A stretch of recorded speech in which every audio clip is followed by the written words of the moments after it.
Chapter 11. He lay under overhanging hazel brush and studied the farm. Here, very close to the middle of the wild, was an almost perfect little farm. It had been 3 days since Samuel left the men behind. He'd eaten more and more meat, become stronger and stronger, and at last couldn't stand the slowness of walking beside the ox. The men were in no particular hurry, or, as Coop said, still gonna be a war, catch it now or catch it later. And they had gear to move, so they had to go slowly. But Samuel became more frantic with every step. At last, when they'd stopped to rest, he had told Coop he was going to take off on his own. Coop had nodded. "There'll be plenty of people wanting to kill you," he said. "Well, let me cut those stitches out of your head. Healed up good." He set to work as he spoke. "Almost everybody you meet will maybe want to kill you, so keep to the brush. Keep your head down and don't walk where others walk." He took out the last stitch. There was nothing more to say, so with a nod, Samuel turned away and trotted ahead of Coop and the rest of the men. Samuel took the advice to heart and worked well off the trail, which was becoming more like a road with 2 tracks.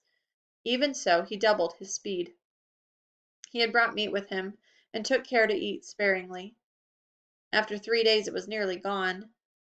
He'd have to get more soon. Deer were as thick as fleas, and it was just a matter of shooting one.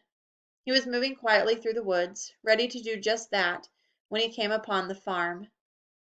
It had not been attacked and burned. It was a shock to see buildings standing and unharmed. And aside from that, this was a proper farm, not a frontier cabin hacked out of the woods.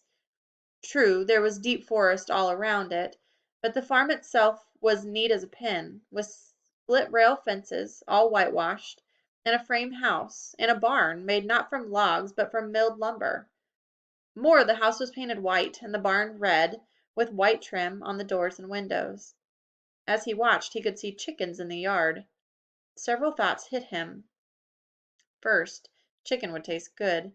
The thought of a roasted chicken made him salivate. Second, if they hadn't been attacked, it must mean they were friendly to the raiders, who must have come right through here. Third, an easy jump in thinking, it would be all right for Samuel to confiscate a chicken, assuming the farmer was friendly with Samuel's mortal enemy. Now, how to bring it about? He could wait till dark, but that was still at least 8 hours away. He couldn't waste time sitting here. The farm was in the middle of a large clearing. The tree line came close to the barn. If he worked his way through the trees, he might get close enough to grab a chicken and run. He was moving before he stopped thinking of it. Since he saw no people as he moved around to the clearing in the back of the barn, he moved fast. He kept the barn between him and the house to block their view. In moments he stood against the barn wall, not 10 feet from a small flock of chickens pecking at the ground. Just as he started to make his move, he heard a scraping sound overhead and a barn loft door opened. A little girl, 8 or 9, was looking down at him. "I saw you through a crack in the wall the whole way. You thought you was sneaking, but I saw you. You look like a big 2-legged deer. What's wrong with your head? How come you're running like that? What are you after? Oh, the chickens. You want a chicken? Go ahead. I don't like them anyway." Samuel was so stunned he couldn't say anything. Then he croaked in a whisper, "Is there anybody else here?" "They's up at the house eatin'. They's eatin' squash, and it makes me puke. So I came to the loft to play with my dolls. Go ahead, I won't tell." "Thank you." "Take that big red one. She's mean. Chases me all over the yard and pecks at my toes."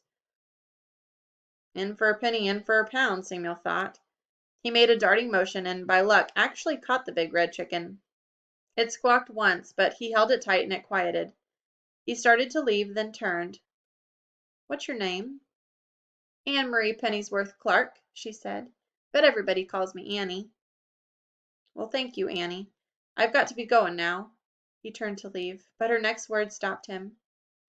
"You look just like the man who was here, 'cept he was older and his head wasn't all cut up." "What man?"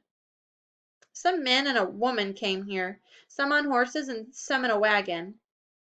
At that instant an enormous man holding a rifle came around the end of the barn. He had shoulders like a bear and his gun was pointed at Samuel's face. Samuel dropped the chicken, raised his own rifle, and aimed it at the center of the man. After a second, Samuel lowered his weapon. As soon as it moved, the man dropped his. Samuel had forgotten to breathe. He took a deep breath now. "My name is Samuel," he said. "I thought a fox was in the chickens when I heard the hens squawk," the man shrugged. "Wasn't too far off." "I don't steal." Samuel's face burned. "But I've been on some rough trail and I got hungry." "He wasn't stealing, Pa," Annie piped up. "I told him to take that red one. She keeps trying to eat my toes." "I never turned anybody away from my door hungry," the man said. He held out his hand. "Caleb Clark, come up to the house and eat." It all seemed so natural and open that Samuel forgot his earlier suspicion that the farmer was on the enemy's side. He took the man's hand. "Thank you, sir." "Let's stop by the pump and wash your head first. It's a sight. Ma'll have a fit. I got hit by an Indian, and these men came along and sewed me up." "It looks," Caleb said, smiling, "like you got hit by a club, and then some men stitched it up and smeared some kind of dark mud or something on it." "Tobacco juice," Samuel said, "and spit. They made a poultice, and it saved me." They were at the watering trough and pump. Caleb took Samuel's rifle. Samuel handed it over without thinking. Caleb held Samuel's head under the pump and started working the handle. "Scrub," he said, pumping harder. Samuel winced at the pain, but went to work carefully. Finally, the wound was clean enough to suit Caleb, and they went into the house. Annie followed, and sure enough, the red hen pecked at her toes. Annie yelped and scurried ahead of Samuel and Caleb to the house. Samuel had never been in anything but a cabin, most often with a dirt floor, or at best a crude plank one. And Caleb's house seemed too fine, as if Samuel somehow shouldn't be allowed in, at least not without being boiled clean first. The house inside was as neat as the outside, with plastered white walls and a sugar pine board floor, polished and rubbed with beeswax. "Company, Ma," Caleb said.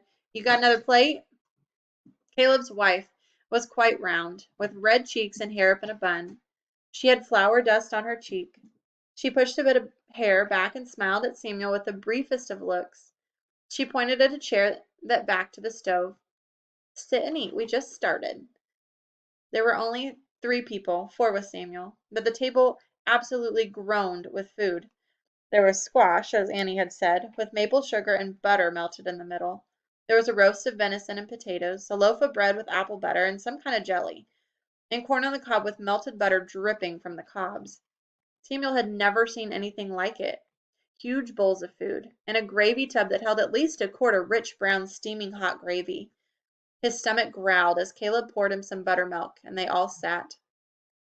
There were a fork and a spoon and a knife at each plate. Samuel waited to see how things were done. Caleb smiled. "We'll say grace." They held hands, which seemed strange. Annie was to his left. She decided that since he was there she'd sit to eat, and she grabbed his hand. Caleb's big paw took his other hand, and in a deep voice he rumbled, "Thank you, Lord, for this food and this company. In Jesus' name, amen." And they set to it. Nobody spoke. Ma heaped his plate with food. It seemed more than he could possibly eat. He was sure his stomach had shrunk. But he somehow got it all tucked in and felt as full as a tick. Then Ma brought out rhubarb pie with thick cream sprinkled with maple sugar, and somehow he got that down as well. "Thank you, ma'am," he said. "I've never eaten like that, not in my whole life. Even at fall feast it wasn't that good, or that much. I won't have to eat for a week. I just wish my folks—" He stopped, remembering what Annie had said. He turned to her. "You said some men came, and one of them looked like me." Caleb cut in. "Some British soldiers came here with 2 wagons, holding fugitives or captives. 5 of them. I fed the soldiers and they were civil enough and didn't bother us, though I heard some bad stories of the Hessians that hit some farms east of here. Then I took food and water out to the captives, and one man had his wife with him, was very polite and thanked me. He looked like you, same eyes and nose." "He was my father, and that was my mother." Samuel looked down at the floor and blinked away the burning in his eyes. Annie softly patted his shoulder. He told the story of the attack, leaving out the worst details because of Annie. When he was finished, Ma was crying, and he was having trouble holding back tears himself. "When were they here?" he asked. "How long ago?" 2, no, 3 days. After they ate, they watered the horses, and while they were waiting for the horses to blow and settle the water, the lead officer pulled out a little traveling chessboard. I don't know how to play, but he went to the captives, and your pa sat and played a game with them on the edge of the wagon. He loves chess. I heard the officer say to another soldier that the only reason he brought your father was that he saw a chessboard when they raided the cabin, and he wanted somebody to play with. Thank God, Samuel thought. Thank God for such a little thing to mean so much. His father's life spared for a chessboard. His mother's too. He stood. Thank you for the food. I have to be going. If I'm only 3 days behind and they keep taking it slow, I could catch them. Caleb said, they're headed for New York, the city. The British hold it and they keep a lot of prisoners there in old warehouses and out in the harbor in old ships. If you don't catch them along the trail, you might just go there. Good luck to you, son. We'll keep you in our prayers. Ma pressed more food on him, venison, potatoes, and corn wrapped in a piece of linen. Annie and Ma hugged him, and Caleb shook his hand. Then he trotted slowly, his stomach still heavy, out of the yard to the edge of the woods, where he entered the thick forest. He stayed well off the side of the trail. Once again this small act saved his life. He heard one clink, metal on metal, and dropped to his stomach, out of sight, though he could see through the gaps in the brush. He watched them pass, an organized body of troops with tall hats moving at a quick step in a tight formation. They followed an officer on a large bay horse. They did not look like British soldiers. They had brownish instead of red uniforms and were more disciplined than the redcoats. Hessians, he thought. Germans. They were quickly past Samuel. Their march would take them directly to Caleb's farm. Curious and with some fear, Samuel turned and followed them, off to the side 50 yards to the rear. He'd relive that decision for many sleepless nights. The attack was over in minutes. The Hessians quick marched into the yard, broke formation and spread out into the farmyard, grabbing chickens as they moved. Caleb and Ma came out onto the porch. Caleb wasn't armed, though he raised his arm and pointed to the soldiers. He and Ma were immediately gunned down. Then 4 soldiers jumped to the porch and bayoneted them. Annie exploded out of the house and ran toward the barn. 3 or 4 of the soldiers shot at her but missed. And once she was around the barn, she ran for the trees. More men tried to hit her but missed. Samuel was amazed at how fast she ran. She stumbled once and it looked as if she might be hit, but she jumped to her feet and kept running. They took the bodies of Caleb and Ma and dragged them back into the house. 8 or 10 men went into the house and then looted it, taking anything shiny and all the food they could find. Then they set fire to the house and barn, and when those were roaring with flames, the soldiers fell into formation and quick marched out of the yard, disappearing down the trail. It had taken less than 10 minutes. Samuel was sickened by the cruelty, the absolute viciousness of the attack, and he hunched over and retched. He felt that he should have run to Caleb and his wife to help in some way, but knew there was nothing he could have done. He would have been dead long before he'd gotten at them. He was helpless. He sat crying, watching the house and barn burn, the Hessians gone like a plague, Caleb and Ma, the food, eating together, how open and gentle and pleasant and good it had been to sit with them and talk. Destroyed. Gone. Gone in this ugly war with these evil men.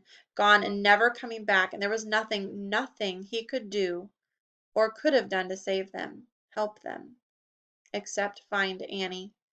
Take her with him to New York. He made certain nobody was coming down the trail, then set off at a trot around the clearing, staying well in the undergrowth, looking for Annie and trying to erase from his mind what he had seen. He had to find Annie, then find his parents. That was all that mattered. Part 3.